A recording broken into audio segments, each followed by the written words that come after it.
Salam sejahtera, renungan harian Menebret berjudul Berbahagialah orang yang membawa damai, ditulis oleh Pendeta Bremi Sondat. Ayat inti, berbahagialah orang yang membawa damai, karena mereka akan disebut anak-anak Allah.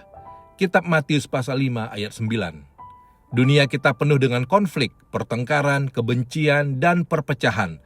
Namun Yesus memanggil pengikutnya untuk menjadi pembawa damai.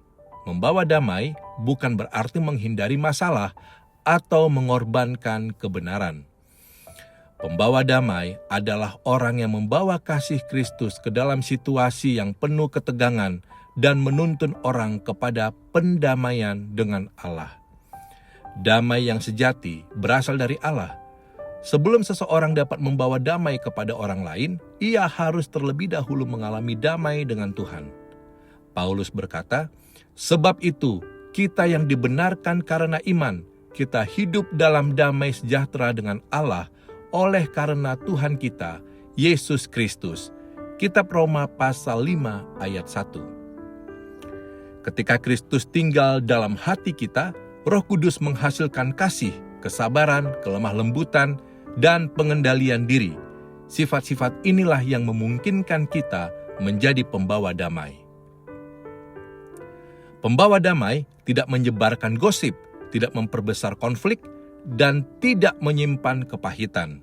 Sebaliknya, ia menjadi alat Tuhan untuk memulihkan hubungan yang rusak. Dukungan Roh Nubuat, Ellen G. White menulis, pembawa damai adalah mereka yang dipenuhi oleh Roh Kristus. Mereka menaburkan benih kasih dan persatuan kemanapun mereka pergi.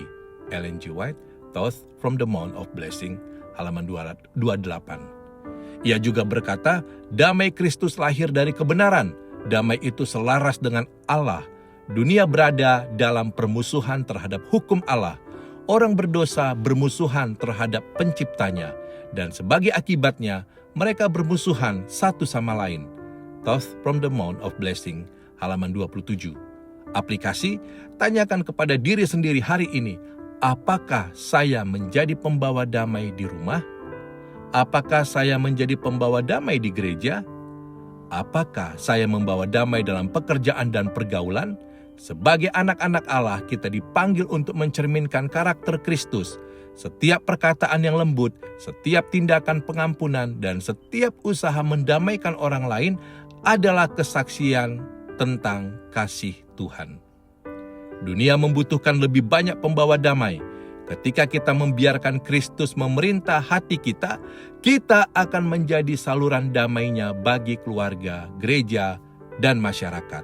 Mereka yang membawa damai akan disebut anak-anak Allah karena mereka memantulkan karakter Bapa Surgawi. Doa kita, Bapa di surga, penuhi hatiku dengan damai-Mu, jadikan aku alat-Mu untuk membawa kasih, pengampunan, dan persatuan kepada orang-orang di sekitarku. Dalam nama Yesus, amin. Terima kasih telah bergabung, sampai berjumpa, Tuhan Yesus memberkati.